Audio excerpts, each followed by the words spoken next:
नमस्कार साथियों, good evening. बहुत बहुत स्वागत है आप सभी का। ऐसे तो दोस्तों आपने वीडियो देख लिए होंगे एमपी पटवारी के टॉपर्स जो फर्स्ट रैंक जिन्होंने हासिल की है, और आप उनका इंटरव्यू देख कर ही आपको जो है वो एहसास हो जाएगा कि कितने ये टॉपर हैं, इनका कॉन्फिडेंस लेवल जो है वो कितना है। ठीक है, तो मैं आपको यहाँ पर ये वीडियो चला के दिखाना चाहूँगा कि ये दैनिक भास्कर के द्वारा जो है वो इंटरव्यू लिया गया है। तो चलिए। हंगामा मचा हुआ है। सबसे ज्यादा विवाद ग्वालियर एनआरआई कॉलेज को लेकर है, जहां से पटवारी परीक्षा की 11 में से 8 टॉपर निकले हैं। दैनिक भास्कर की टीम संवाददाताओं ने टॉपर्स को खोज निकाला। हमारी टीम उनके घर तक पहुंची और उनसे बात की। पटवारी परीक्षा की फर्स्ट टॉपर पूजा शादीशुदा है। उनका कहना है कि जब से घोटाले की बात सामने आई है, उनकी तबीयत बिगड़ गई। तो इन देवी जी की जो है वो तबीयत बिगड़ गई कि ये सुन के जो है वो घोटाले की बात सामने आई है।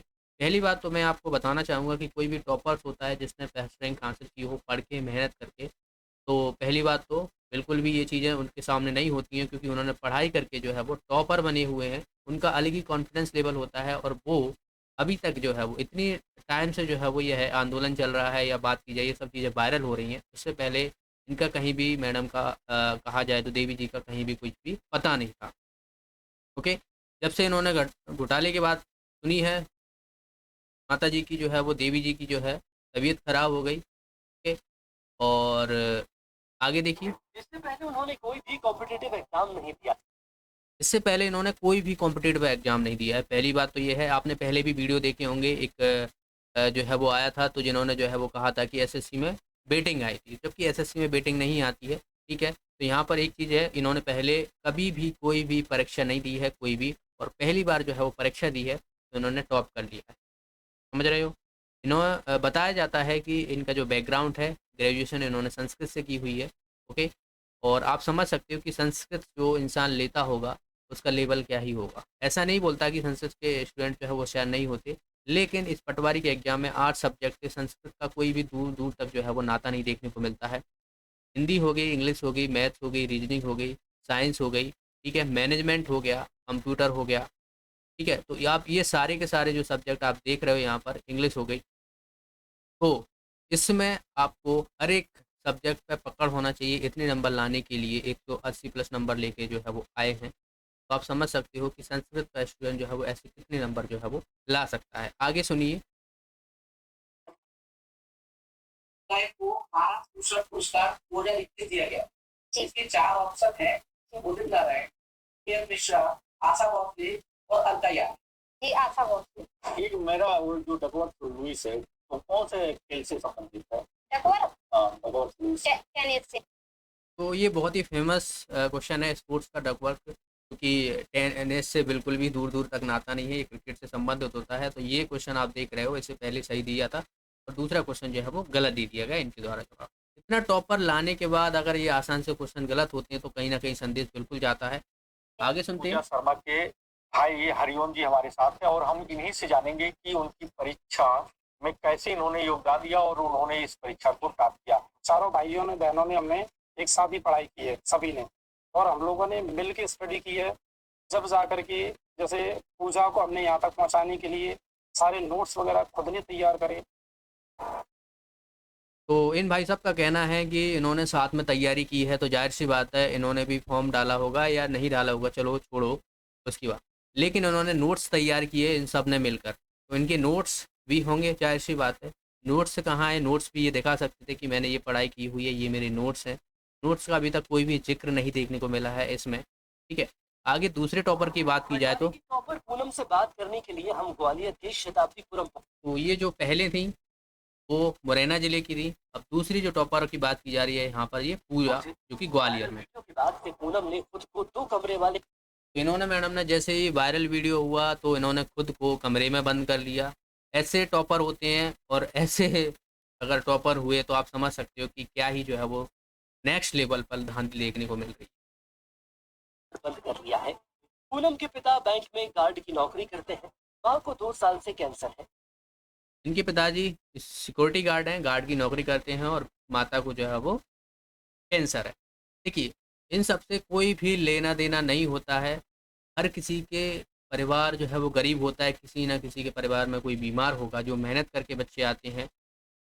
यहाँ पर कोई भी अगर कोई सिंपैथी देखा जाए तो ऐसे तो भाई सब लोग, किसी न किसी घर में कोई बीमार होगा, कोई बता देगा कि हमारी माँ बीमार है, तो क्या पटवारी में जो है वो सिलेक्शन दे दिया जाएगा? इसका दूर-दूर तक पहली बात तो कोई भी नाता नहीं देखने को मिलता है।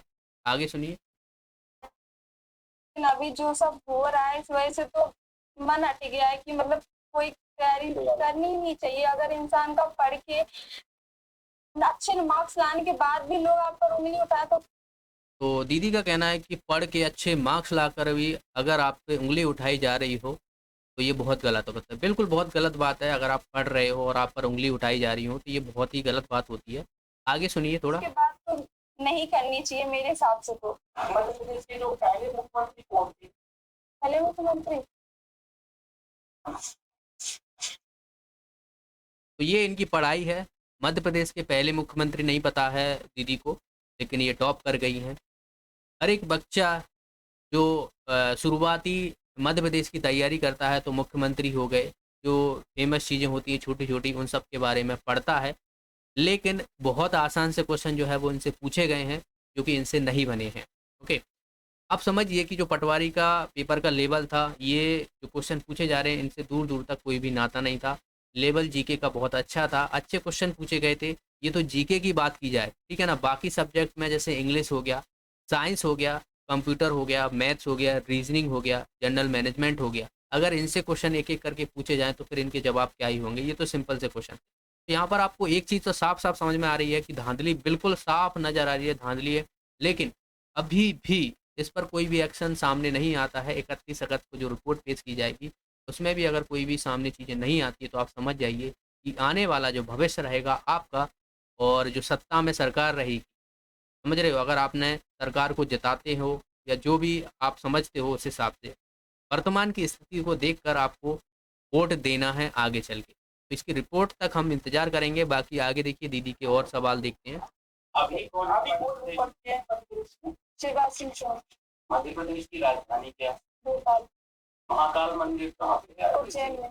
अच्छा, और हाई कोर्ट कहाँ है मध्य प्रदेश का? जबलपुर में।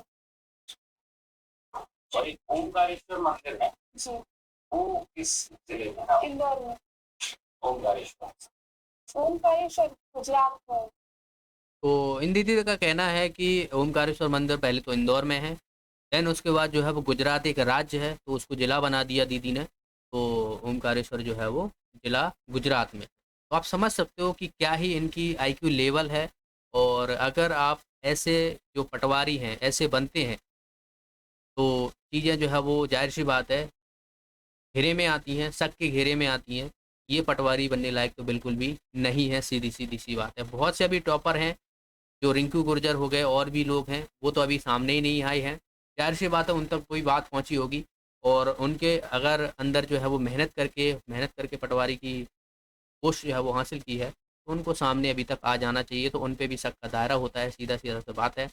तो इन दोनों भाभी जी का और दीदी जी का आपने इंटरव्यू तो देख ही लिया है। इनकी हालत देखकर बिल्कुल भी दूर-दूर तक इनको पटवारी की नौकरी क्या, चपरासी की नौकरी लायक भी नहीं है ये लोग। इन दो टॉपर से बात करने के बाद हम ग्वालियर से मुरैना पहुंचे। मेरे गिरद निवासी दीपा रावत की रैंक 11वीं है। एग्जाम के बाद वो ट्विंस बच्चों की मां बनी है। तो दीपा रावत हैं, ठीक है, 11वीं रैंक लगी है इनकी और ट्विंस बच्चों को भी जन्म दे दिया, बताइए। बहुत अच्छी बात है, खुश रखें उनके बच्चों को। आगे देखिए। नौकरी और नौकरी दोनों मिला। पटवारी की परीक्षा में धांधली हो गई, प्रदर्शन। ये उनके ससुर जी हैं, ठीक है। नहीं सुना। ये किसान आदमी है, इनको दूर-दूर तक पता नहीं है, लेकिन पटवारी में इनकी जो बहू है उनका सिलेक्शन हो जाता है और कहीं भी इनको कोई भी खबर नहीं है, ठीक है। अच्छा, ग्वालियर के जिस एनआरआई कॉलेज से 114 पटवारी निकले हैं, वहां भी दैनिक भास्कर की टीम पहुंची। चलिए, तो ये आपने देखा 3 लोगों का था, एक जो है वो उनके बच्चा हो गया तो उनका इंटरव्यू नहीं ले पाया होगा उन्होंने, सीधी-सी बात है, ठीक है ना। लेकिन आपको सभी स्टूडेंट जो मेहनत करते हैं, जो आप लोग को साफ-साफ चीज़ें समझ में आ रही होंगी कि क्या टॉपरों के हाल हैं, कितना नॉलेज है इनको, क्या ये टॉपर बनने लायक हैं? बिल्कुल बनने लायक नहीं है, जैसे कि मैंने कहा आपसे कि इनको जो है वो चपरासी की नौकरी भी लायक नहीं है ये लोग। ऐसे लोग जो है पटवारी में टॉप कर जाते हैं और जो हार्ड वर्किंग स्टूडेंट हैं उनकी जो है वो बाहर कर दिए जाते हैं जस्ट बिकॉज ऑफ घोटाला, पैसा, ये सब चीज़ें मायने रखती हैं। किसी गरीब के पास अगर पैसा नहीं है तो वो पैसा कहाँ से लाएगा? ठीक है। बात अब यह है कि 31 अगस्त जो रिपोर्ट पेश की जाएगी उसमें कितना क्या सामने आता है। बाकी मोस्टली आपने देखा तो 50 से 60% तो सामने आ ही चुका है। मैं कहूँगा कि 70% जिन लोगों के नाम सामने आए हैं उनका सीधा-सीधा आपको दिख रहा होगा कि इनकी हालत देखकर क्या ही बोल सकते हो आप। लेकिन अब 31 अगस्त तक आपको इंतज़ार करना रहेगा। रिपोर्ट में क्या आता है? रिपोर्ट में देखिए अगर लीपापोती की जाती है तो आप समझ जाइए कि ज़ाहिर-सी बात है पॉलिटिकल संबंध देखने को मिलेंगे आपको, ठीक है? आपके पास कोई भी रास्ता आगे नहीं देखने को मिलेगा, आचार संहिता देख लग जाएगी, ठीक है ना? जबकि इतने टाइम रिपोर्ट तैयार करने में मोस्टली जो है वो नहीं लगना चाहिए मेरे हिसाब से तो, ठीक है? क्योंकि आपको जो है वो नाम पहले से ही जो है वो उजागर हैं सभी के, सभी चीज़ें जो है वो आपके सामने हैं, आपको उनका रिकॉर्डिंग वगैरह ये सब चीज़ें निकालनी पड़ेगी, जो स्क्रीन टाइमर है उनको देखना पड़ेगा, ये सब चीज़ें आपके सामने आ जाती हैं तो ज़ाहिर-सी बात है कि रिपोर्ट में इतना टाइम बिल्कुल भी नहीं लगना चाहिए। 31 अगस्त तक है, उसके बाद आचार संहिता लग जाएगी, जो भी होगा तो ज़ाहिर-सी बात है आंदोलन करने में भी जो है वो प्रॉब्लम होगी, कोई नहीं कर पाएगा आचार संहिता के बाद। बस रास्ता एक ही बचता है कि अगर ये चीज़ें होती हैं और आपको लीपापोती दिखाई दे रही हो, साफ-साफ दिख रहा है कि इनको बचाया जा रहा है, तो आपको बस आपकी वोटिंग पावर है, ठीक है? वोटिंग पावर है और आपको अपनी वोटिंग पावर का मतलब दिखा देना है, यहाँ पर नहीं हो पाया तो आपको वोटिंग अपनी दिखा देना है। और जो सरकार कई सालों से जो है वो मध्य प्रदेश पे राज कर रही है, ठीक है? एक तरफ जो है वो आपने देखा कि मणिपुर में इतनी हिंसा वगैरह हो रही है तो वहाँ पर जो है वो इतने दिनों के बाद जो है वो सरकार कुछ बोलती है, उससे पहले कोई भी बयान नहीं होता है। तो समझ लीजिए कि सरकार जो है वो सवालों से बचती है सिर्फ़, सवालों से बचती है, घोटालेबाज़ों को अगर पकड़ती है और उसके बाद या तो रिवाइज़ रिज़ल्ट मिलेगा या फिर जो है वो देखते हैं कि परीक्षा निरस्त होती है या दोबारा कराई जाएगी, जो भी देखने को मिलेगा। फ़िलहाल आपको वेट करना पड़ेगा, लेकिन इन सब का आप जितने भी मेहनती स्टूडेंट हैं, तो ज़ाहिर-सी बात है इन सबको बददुआ तो बहुत ही दे रहे होंगे। इनकी वजह से जो है वो आपका सिलेक्शन रुका है। बिल्कुल बददुआ देने लायक हैं ये लोग। ऐसे लोग ही हैं जो काबिल स्टूडेंट हैं, उनको जो है वो बाहर कर देते हैं जस्ट बिकॉज़ ऑफ पैसे की। ऐसे लोग जाएँगे, भ्रष्टाचार वहाँ पर भी करेंगे, तो 15 लाख दिए हुए हैं, जो 15 लाख की बात की जा रही है, जो 15 लाख दिए हैं, तो वो 15 लाख कहाँ से कमाएँगे? घोटाले करेंगे, वो भी 15 लाख जो है वो ऐंठेंगे यहाँ से, ठीक है? गृहिणी होकर जो है वो टॉप कर जाना, ये बहुत बड़ी बात होती है, अच्छी बात है, लोगों को मोटिवेट होना चाहिए ऐसे व्यक्तियों से। लेकिन जिस तरीके से सवाल पूछे जाते हैं और इनके जवाब कुछ और आते हैं, तो इनका दूर-दूर तक कोई भी पढ़ाई से नाता देखने को नहीं मिलता। है। तो वीडियो को आप ज़्यादा से ज़्यादा शेयर कीजिएगा, जिससे सच्चाई सामने आएगी। आपके माँ-बाप हैं, उनको दिखाइए कि क्या चल रहा है और आने वाले जो भी वोटिंग है आपके परिवार की, वो बहुत ही अहम भूमिका निभाएगी आने वाली सरकारों के लिए। तो आप हर एक व्यक्ति को दिखाइए कि ये क्या चल रहा है, क्या-क्या टॉपर हैं ये टॉपर बनने लायक हैं कि नहीं हैं। यहाँ से साफ चीज़ें नज़र आती हैं। तो आप सबको दिखाइएगा, अपने माँ-बाप, बहनें जो तैयारी कर रहे हैं, उनको भी पता पड़े कि जो आपका बच्चा कई सालों से तैयारी कर रहा है, वो ऐसे लोगों से बाहर हो रहा है और अगर इस पे भी सरकार ऐसे लोगों को बचाव करती है, तो आपको अपने वोट की पावर दिखानी चाहिए। तब तक के लिए धन्यवाद।